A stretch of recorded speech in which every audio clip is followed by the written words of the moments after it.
बड़ के पेड़ की कहानी। अनंत रास्तों और हरे भरे खेतों के पार एक छोटा सा गांव था, सुंदर ग्राम। ये गांव किसी बड़े नक्शे में नहीं था, पर वहां के लोगों के लिए वही उनकी पूरी दुनिया थी। सुबह होते ही पक्षियों के मधुर गीत, गायों की घंटियों की ध्वनि और मिट्टी की सुगंध पूरे वातावरण में घुल जाती थी। हर घर के सामने एक छोटा सा बगीचा था और हर दिल में अपनापन और प्यार भरा था। गांव के बीचों बीच एक विशाल बड़ का पेड़ खड़ा था। उसकी फैली हुई जड़ें मानो पूरी धरती को थामे हुए थीं। उस पेड़ की छाया में गांव के लोग हर शाम इकट्ठा होते, बातें करने, हंसने और कहानियां सुनने के लिए। बच्चे उसके चारों ओर खेलते और बुजुर्ग पुरानी यादें बांटा करते। उसी गांव में एक छोटा सा लड़का रहता था, रवि। रवि बहुत जिज्ञासु और सपनों से भरा हुआ था। वह अक्सर बड़ के पेड़ के नीचे बैठकर पहाड़ों के पार की दुनिया के चित्र बनाया करता था।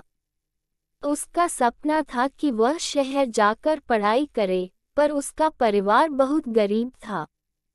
पिता किसान थे और माँ सब्जियां बेचकर घर चलाती थीं। एक साल गांव में भयंकर सूखा पड़ गया। तालाब सूख गया, खेत फट गए और लोगों के चेहरों से मुस्कान गायब हो गई। रवि ने देखा कि उसके माता पिता और गांव वाले बहुत परेशान हैं। एक शाम वह बड़ के पेड़ के नीचे बैठा और धीरे से बोला, काश मैं कुछ मदद कर पाता। अगली सुबह रवि को एक विचार आया। उसने अपने दोस्तों को बुलाया और कहा, चलो जंगल के पास जो पुराना कुआं है उसे साफ करते हैं। शायद वहां फिर से पानी मिल जाए।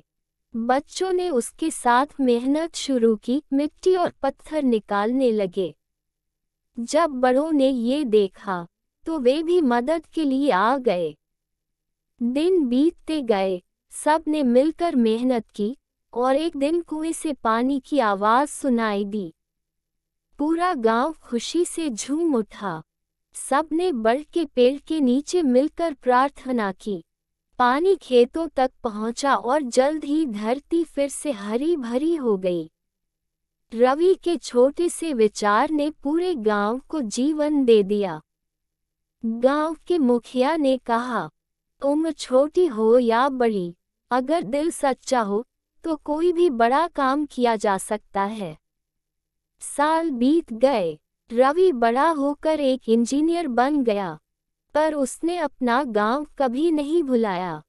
हर साल वह वापस आता, बड़ के पेड़